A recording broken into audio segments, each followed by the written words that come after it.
발 디딜 때를 확보하라. 내가 만일 스스로 이르기를 내가 그들처럼 말하리라 하였더라면 나는 주의 아들들의 세대에 대하여 악행을 행하였으리이다. 시편 73편 15절. 우리는 지난 시간에 시편 기자가 내린 결론에 대해 알아보았습니다. 하나님은 언제나 이스라엘에게 선을 행하시되 마음이 정결한 자들, 진실로 하나님께 관심을 두고 하나님을 기쁘게 하는 자들에게 선을 행하신다는 것입니다. 이제 이 시편 기자가 자신을 견고하게 가누고 급기야 믿음에 위대하고도 견고한 자리로 돌아가는 방식을 알아보기 위하여 그 결론으로 돌아가 보겠습니다. 이렇게 시편을 분석하면서 읽는 일보다 더 유익한 것은 없습니다. 그러나 일반적으로 사람들은 그저 시편을 읽어나가면서 단순하고도 보편적인 효과들을 얻는 것으로만 만족하려 합니다. 시편을 마약처럼 사용하는 사람들도 있습니다. 그들은 고난이나 어려운 일을 만날 때 언제나 시편을 읽는 것이 좋다는 것을 발견한다고 말합니다. 시편은 우리에게 큰 평안함을 줍니다. 또한 시편은 너무나 부드러운 말투로 우리 마음을 쓰다듬어 줍니다. 여러분이 여호와는 나의 목자시니 라는 말씀을 읽을 때 그것은 여러분에게 일종의 보편적인 심리적 영향을 미칩니다. 놀라운 생각과 마음의 평강으로 인도하여 주며 알지 못하는 사이에 스스로 잠에 골아떨어지게 합니다. 그래서 시편을 좋은 심리학적 처방으로 생각하는 사람들이 있습니다. 또 시편을 한 편의 시처럼 사용하는 사람들도 있습니다. 그들의 주요한 관심사는 언어의 아름다움입니다. 물론 시편에는 그 모든 것이 있습니다. 그러나 저는 1차적으로 시편은 우리에게 유익을 주기 위하여 기록된 영적 체험에 대한 진술임을 보여주고자 합니다. 만일 우리가 시편을 분석하거나 시편이 의미하는 바가 무엇인지를 관찰하는 수고를 하지 않는다면 시편에서 그런 유익을 얻지 못할 것입니다. 시편을 분석하고 관찰할 때에는 말의 아름다움 같은 것이 아니라 그 의미에 관심을 집중해야 합니다. 그렇게 함으로써 우리는 시편 기자가 매우 분명한 원리를 가지고 있음을 발견할 수 있을 것입니다. 훈련의 필요성. 이 시편 기자는 갑자기 하나님이 선하시다는 결론에 도달한 것이 아닙니다. 그는 선행되는 여러 가지 사실들의 결과로 그런 상태에 도달한 것입니다. 진실로 우리의 관심을 끄는 과정상의 단계들이 있습니다. 우리에게 가장 필요하고 중요한 것은 이러한 단계들을 발견하는 것입니다. 이 단계들은 사람을 거의 넘어진 데서 건져 요동하거나 흔들릴 수 없는 믿음의 견고한 상태로 되돌아가게 해줍니다. 그리스도인들에게는 생활의 단련과 같은 것이 있다는 것을 인식하는 일은 아주 중요합니다. 많은 사람들이 그러하듯이 우리에게 무슨 일이 일어나든지 우리가 주님을 바라보기만 하면 만사 형통할 것이라고 말하는 것으로는 충분하지 않습니다. 그것은 진리가 아닙니다. 그렇게 가르치는 사람들의 경험을 보더라도 그것이 진리가 아님을 알 수 있습니다. 그것은 비성경적인 가르침입니다. 우리가 그렇게 주님을 바라보기만 하면 된다면 성경의 많은 부분이 필요 없어질 것입니다. 그러나 우리에게는 성경 모두가 다 필요합니다. 만일 우리가 그저 주님만 바라본다면 서신서들은 결코 기록되지 않았을 것입니다. 그러나 성경에 영감된 자들에 의하여 서신서들이 기록되었습니다. 그 서신서들은 우리를 교훈하기 위하여 우리에게 어떻게 살아야 할 것인지를 가르치기 위하여 기록되었습니다. 그리고 어떤 의미에서 그 서신서들은 그리스도인의 삶 속에 진수가 되는 훈련이 있다는 것을 우리에게 말해줍니다. 오늘날 많은 그리스도인들의 삶 속에 드러나는 특징 중 가장 서글픈 것은 믿음의 이러한 국면을 보지 못한다는 것입니다. 안타깝게도 이것은 특히 복음적인 자들에게서 나타나는 특징입니다. 저는 왜 그러한지를 이해해야 한다고 생각합니다. 무엇보다 먼저 로마 가톨릭의 가르침을 향한 반작용이 있었습니다. 그들은 로마 가톨릭의 체계 안에 여러 가지 훈련이 대단히 많다는 것을 알았습니다. 그들은 그 주제에 관한 많은 책들과 교범들을 가지고 있었습니다. 예를 들어 클레르보의 성 베르나르나 유명한 회네롱 같은 자들이 있습니다. 한때 회네롱의 남자들에게 보내는 편지, 여자들에게 보내는 편지 등은 매우 인기 있었습니다. 그래서 프로테스탄트들이 그 모든 것에 대하여 반감을 가지게 된 것입니다. 그런 태도는 어느 정도 옳습니다. 로마 가톨릭 체계 속에서는 방식이 영적인 삶 자체보다 더 중요하게 여겨지기 때문에 그것을 지키는 사람이 방식의 노예가 된다는 데는 의심의 여지가 없습니다. 프로테스탄트로서 우리가 그러한 것에 대하여 전적으로 반대해야 하는 것은 옳습니다. 그러나 그 방식을 오용한 것 때문에 그리스도인의 삶에는 훈련 같은 것이 전혀 없다고 결론 내리는 것은 절대 옳지 않습니다. 사실 프로테스탄티즘 역사 속에서 진실로 위대한 시기는 언제나 그러한 훈련의 필요성을 인식할 때였습니다. 만일 위대한 청교도 시대를 특징 짓는 것 가운데 두드러진 것이 있다면 리차드 백스터로 하여금 영적인 훈련집이라는 책을 쓰게 하였던 것과 같은 관점입니다. 청교도들은 사람들에게 성경을 매일의 삶 속에 적용시키는 방식을 가르치는데 관심이 있었던 것입니다. 그 다음 세대의 복음 각성 운동의 지도자들 역시 그와 같은 것을 강조했습니다. 웨슬리 형제와 위필드 등 메소디스트라 불리는 사람들이 어떻게 생겨났습니까? 그들이 그렇게 불리게 된 것은 질서 있는 삶을 살았기 때문입니다. 그들은 모임에도 질서를 가지고 있었습니다. 그들은 어떤 규칙을 정했습니다. 공회를 형성하고는 그 공회에 속한 사람들 모두 어떤 일들을 하고 어떤 일들은 하지 말도록 강요했습니다. 그들은 자기들이 훈련을 받는다는 사실을 강조하였으며 훈련하는 삶의 중요성을 알았습니다. 그리고 우리가 이 세상에서 만나는 여러 경우와 상황에서 자신을 다스리는 법을 아는 것이 중요하다고 믿었습니다. 여기 시편에서 우리는 이런 방면의 전문가를 만납니다. 이 시편을 쓴 사람은 매우 분명한 원칙을 가지고 있었습니다. 그 원칙을 살펴보는 것보다 더 좋은 일은 없습니다. 그는 우리 자신을 다스리는 법, 즉 우리 자신을 관리하는 방법을 우리에게 가르치고 있습니다. 그 문제야말로 우리가 이 세상에서 만나는 중요한 난제 중에 하나가 아닙니까? 누구에게나 다른 사람을 관리하는 것이 훨씬 쉽습니다. 그리스도인의 삶에 있어서 위대한 기술은 바로 자신을 다루는 법을 아는 것입니다. 특히 아주 큰 위기 앞에서 말입니다. 자신을 다스리라. 여기 이 사람을 따라 비밀을 알아봅시다. 먼저 첫 단계, 모든 것 중에서도 가장 낮은 단계부터 생각해 봅시다. 그가 말하는 것을 보면 매우 놀랍습니다. 그는 특별한 복을 체험한 대단한 사람입니다. 곤란해서 그를 붙잡아 건져준 첫 번째 일은 실로 놀랍습니다. 그가 그 방법을 발견하는 첫 단계가 무엇이었는지를 알아보는 데 대한 우리의 반응은 우리의 영적 총명, 이해도를 시험하는 아주 훌륭한 시금석입니다. 저는 그것이 너무 낮은 단계라서 그러한 수준에까지 낮아져서는 안 된다고 느끼는 사람이 있는지 궁금합니다. 우리가 가장 낮은 수준에서부터 시작할 때 그 낮은 단계에 어디에 서 있느냐 하는 것은 그리 크게 중요하지 않습니다. 깊은 데로 떨어져 있는 것보다는 사다리의 가장 낮은 발판 위에 서 있는 것이 더 낫습니다. 그는 거기서부터 올라가기 시작합니다. 그가 어떻게 그런 일을 행합니까? 이제 그 방식, 정확히 그가 행한 것을 숙고해 봅시다. 그런 다음에 거기에서 우리가 처한 모든 상황에 적용할 수 있는 원리들을 이끌어냅시다. 이 사람은 갑자기 시험을 받았습니다.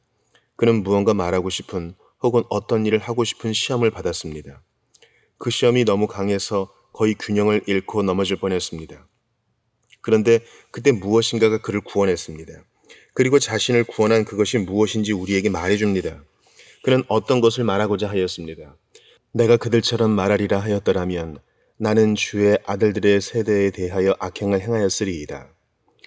그런데 그가 어떻게 행합니까? 그가 행한 첫 번째 일은 자신을 다스리는 것입니다. 물론 저는 그가 왜 그렇게 말하지 않아야 하는지 그 이유를 아주 잘 알았다고 생각하지는 않습니다. 그저 그는 자기 혀끝에서 나오려는 말을 꾹 참았습니다. 그 말이 혀끝까지 와 있었지만 그것을 내뱉지 않았습니다. 이것은 정말 중요합니다.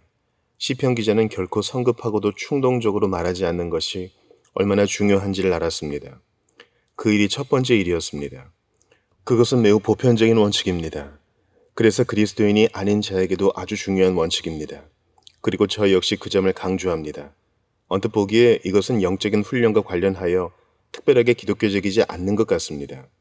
그러나 그러한 일들이 여러분에게 생기면 그것을 적용하십시오. 영적인 의미에서 언제나 산꼭대기에 있고 싶은 열정이 너무 강하여 오히려 자신을 골짜기로 떨어뜨리는 자들이 많습니다. 그들은 이러한 일반적인 원칙들을 무시합니다. 시편 116편의 기자는 자신을 다스리지 않았습니다. 여러분은 그가 우리에게 말하는 바를 기억합니다. 그는 매우 정직하게 고백합니다. 내가 놀라서 이르기를 모든 사람이 거짓말쟁이라. 시편 116편 11절. 그는 너무 황급하게 말했습니다. 그것은 실수였습니다. 시편 13편의 기자는 거의 넘어질 뻔한 지점에 이르렀을 때조차 아무것도 황급히 말하지 않는 것이 중요함을 발견하였습니다. 그리스도인이 성급하게 말하는 것은 그것이 무엇이든지 잘못된 일입니다. 신약에 등장하는 교훈을 원한다면 야고보서를 보십시오. 내 사랑하는 형제들아, 너희가 알지니 사람마다 듣기는 속히 하고 말하기는 더디하며 성내기도 더디하라. 야고보서 1장 19절. 여기서 이 말씀을 자세하게 설명하지는 않겠습니다. 그러나 이 특별한 원리를 따른다면 분명히 삶이 더욱더 조화로워지지 않겠습니까? 만일 우리가 이 원리를 주목하고 지키기만 한다면 얼마나 많은 고통을 면할 수 있을까요? 다툼과 중상모략이 얼마나 적어질까요? 듣기는 속히 하고 말하기는 더디하라. 멈추어 생각하라. 만일 여러분이 다른 어떤 일도 할 수 없거든 멈추십시오. 충동적으로 행동하지 마십시오. 이 사람은 그렇게 하지 않았습니다. 그것이 바로 그를 넘어지지 않게 지켜준 첫 번째 원리였습니다. 다음 단계는 자기가 말하려던 것을 분명하게 숙고하고 재구해 보는 일입니다. 문제는 그의 생각 속에 있었습니다. 아무도 그것을 부정할 수 없을 뿐만 아니라 사실 너무나 명백하였습니다. 경건하지 않은 악인들을 보라. 나는 그들이 잘 되는 것을 본다. 그런데 나는 여기서 고통당하고 있다. 너무 명백한데 그것을 말해버릴까? 시편 기자는 아니다라고 대답했습니다. 아무리 점검해도 지나치지 않습니다. 그는 그것에 관하여 자신에게 말하기 시작하였습니다. 그것을 자기 앞에 놓았습니다. 그런 일은 얼마나 사화를 좌우하는 일입니까? 사람들이 한 번만 더 살펴보았다면 얼마나 많은 비극을 피할 수 있었을까요? 시험의 문제 앞에서, 눈멀게 하는 힘을 가진 시험 앞에서 모든 논증이 한편으로는 그럴듯해 보이고 다른 한편으로는 그렇지 않은 것 같을 때에 마귀와 싸우는 완벽한 전략은 바로 한 번 더 살펴보는 것입니다. 한 번 더 살펴보는 것이 여러분을 시험에서 구해줄 것입니다. 시편 기자는 그것을 다시 살펴보았습니다. 그는 그것을 다른 시각으로 점검해 보았습니다. 자기가 말하려는 것의 결과들을 숙고하였기 때문입니다. 여기서 또 하나의 큰 원리를 이끌어낼 수 있습니다. 사람이 이 땅에서 행하는 모든 일은 반드시 어떤 결과를 가져옵니다. 모든 효과에는 어떤 원인이 있습니다. 모든 원인은 어떤 효과를 산출합니다. 그렇게 많은 우리의 고통은 원인들이 반드시 효과들을 일으킨다는 사실을 망각한 데서 야기됩니다. 그리고 이러한 효과들이 사실상 피할 수 없는 어떤 결과들을 가져온다는 사실을 잊은 데서 그러한 고통거리가 생깁니다. 마귀는 동떨어진 사건처럼 보이는 것을 움켜쥐고는 교활하게 우리를 넘어뜨립니다. 그는 우리 앞에 한 가지 일을 놓아 다른 것을 보거나 생각할 수 없게 만듭니다. 그것이 우리의 시선을 독점합니다. 그래서 그 결과를 생각하지 못하게 만듭니다. 그러나 이 사람은 결과들을 알았습니다. 그는 내가 만일 스스로 이르기를 내가 그들처럼 말하리라 하였더라면 나는 주의 아들들의 세대에 대하여 악행을 행하였으리이다 라고 말합니다. 그는 주의를 기울여 결과들을 생각하고 그 결과들을 대면해 보았습니다. 성경은 우리에게 이에 대한 많은 신뢰들을 제공합니다.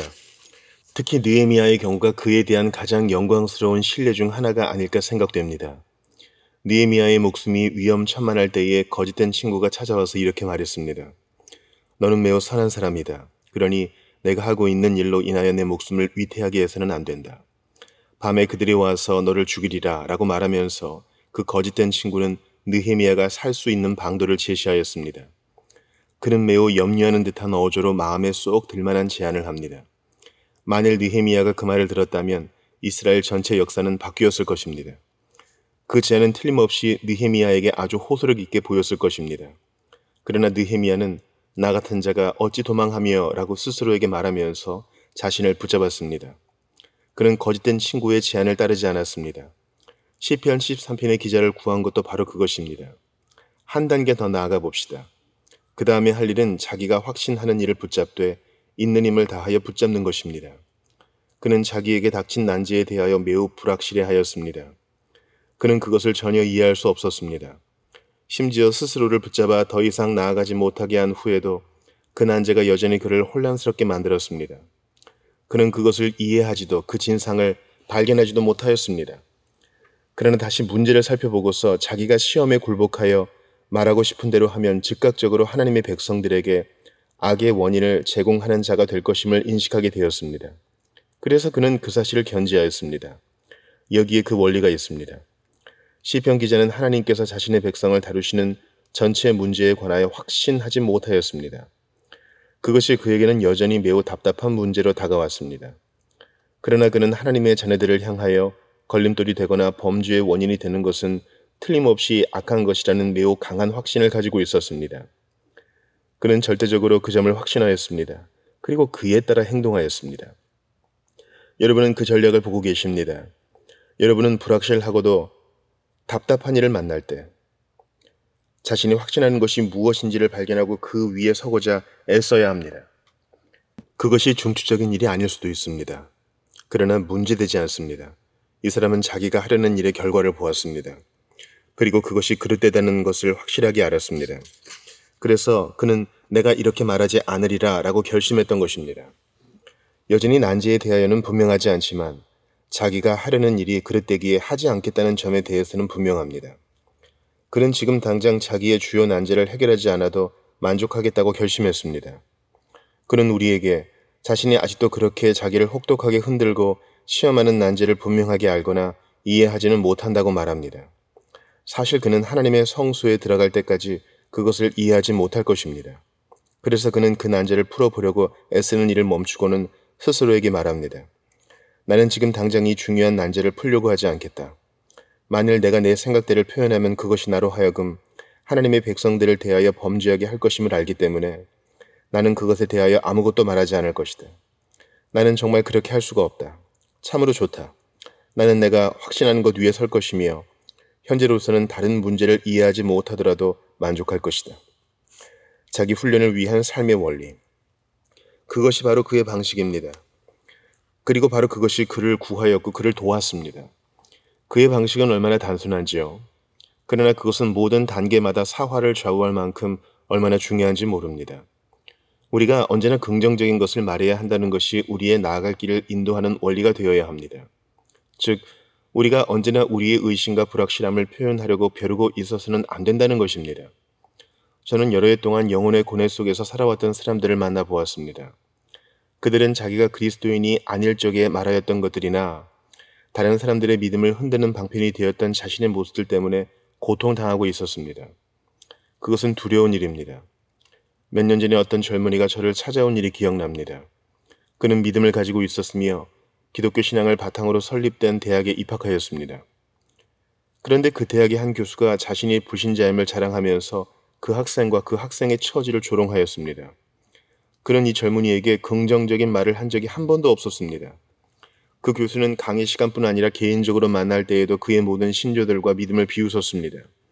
그것이 이 젊은이를 매우 심각하고도 불행하게 만들었습니다. 자신은 삶의 원리를 전혀 갖고 있지 않으면서 젊은 사람의 믿음을 제거하고 파괴하고자 그 믿음을 반대하며 믿음을 무너뜨리려고 애쓰는 그 교수의 행동은 참으로 나쁩니다.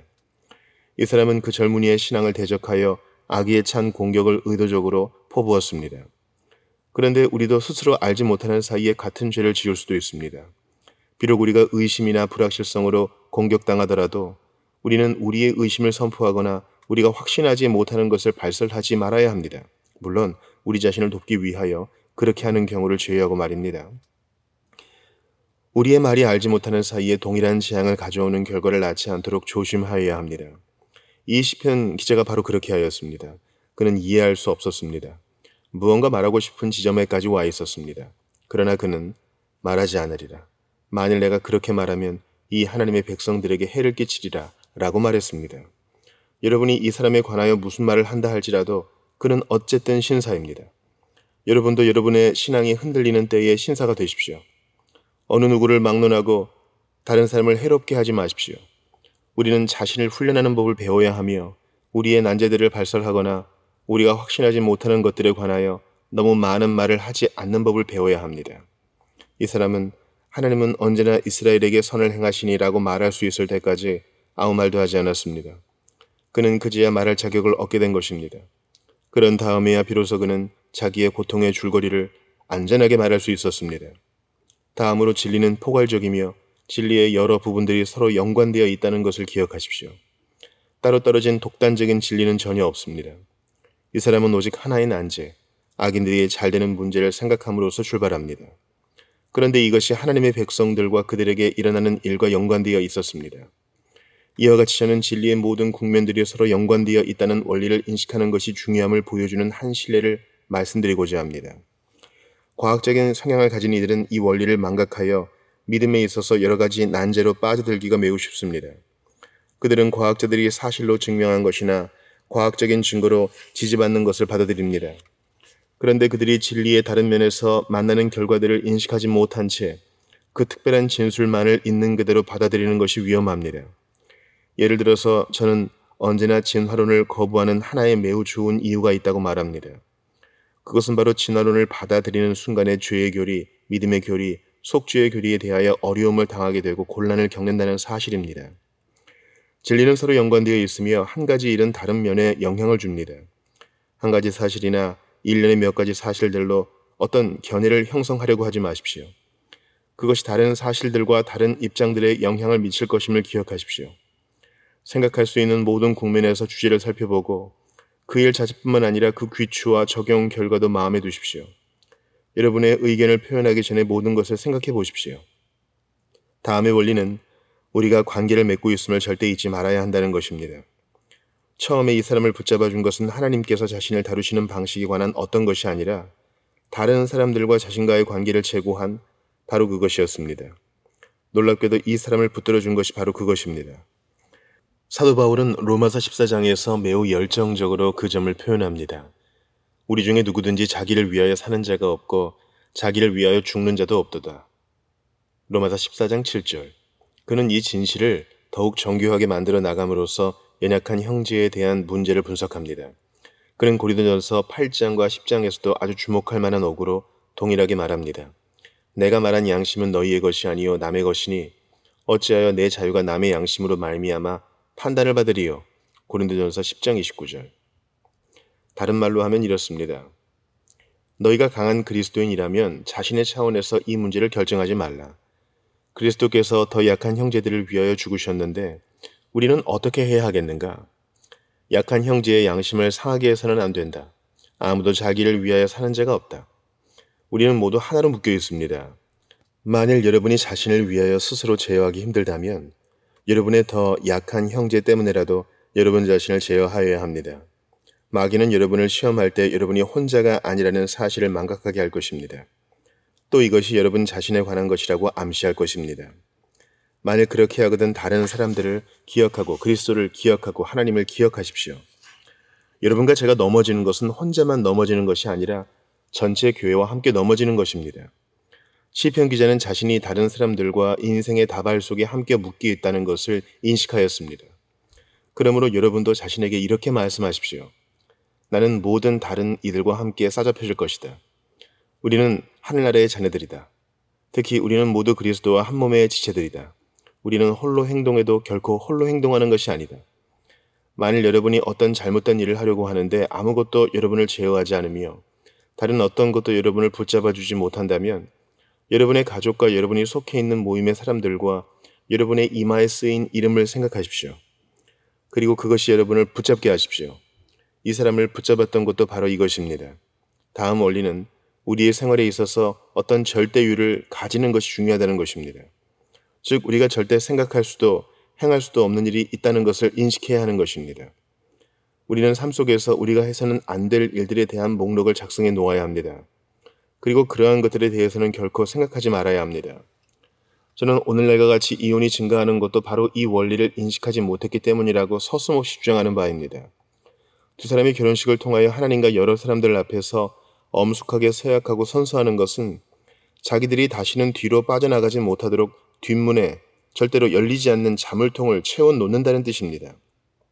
그러나 오늘날 사람들은 그렇게 하지 않습니다. 사람들은 결혼하고 나서 그들을 나누는 뒷문을 그냥 열어놓고 있는 것 같습니다. 그들은 고개를 뒤로 돌리고 있습니다. 결혼 서약을 하기도 전에 이혼에 대한 생각이 들어와도 그것을 그저 방치해 두는 것 같습니다. 그래서 오늘날의 모습이 이러한 것입니다. 사람들에게는 더 이상 자기의 절대율이 없습니다.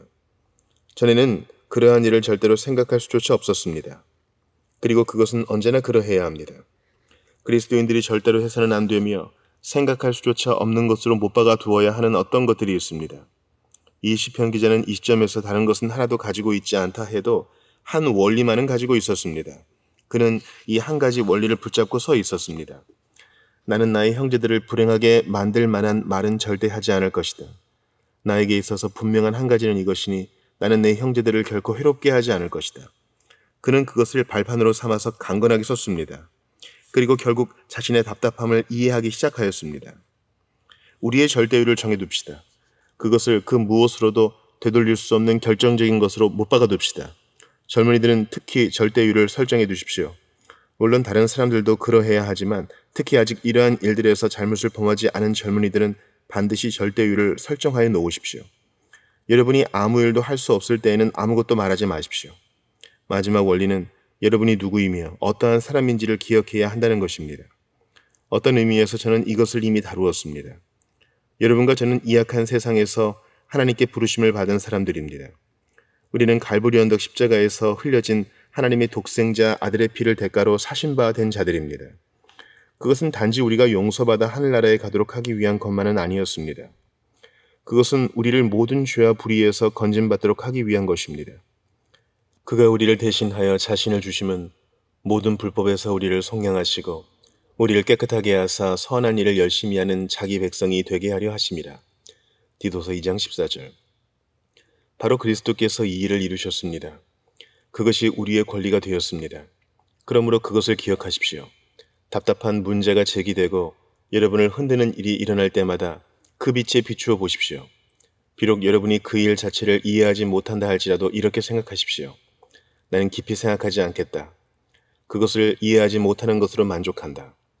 내가 아는 것은 다만 그 일이 피로 값주고 사신 바 된 하나님의 자녀인 내가 할 수 없는 일에 속한다는 것이다. 그러므로 나는 그렇게 하지 않을 것이고 결과가 어떠하더라도 견고하게 설 것이다. 이상으로 저의 결론들을 말씀드렸습니다. 우리 영혼이 원수를 대적하여 서 있다면 그 높이는 문제가 되지 않습니다. 우리가 서 있기만 하다면 그 수준이 얼마나 낮은지는 문제되지 않습니다. 처음에 말씀드린 바와 같이 시편 기자도 매우 낮은 수준에 서 있었습니다. 그런 단순한 원리, 만일 내가 그렇게 한다면 이 사람들을 해롭게 할 것이다 라는 원리 위에 서 있었던 것입니다. 그것이 가장 낮은 수준일 것입니다. 그 수준이 아무리 낮아도 상관없습니다. 여러분을 붙잡아 줄 것이 있다면 그것을 사용하십시오. 작은 일들의 나를 멸시하지 마십시오. 자신의 영적 상태가 그러한 낮은 수준에 설 정도로 낮지는 않다고 생각하지 마십시오. 만일 그렇게 생각한다면 여러분은 넘어지고 말 것입니다.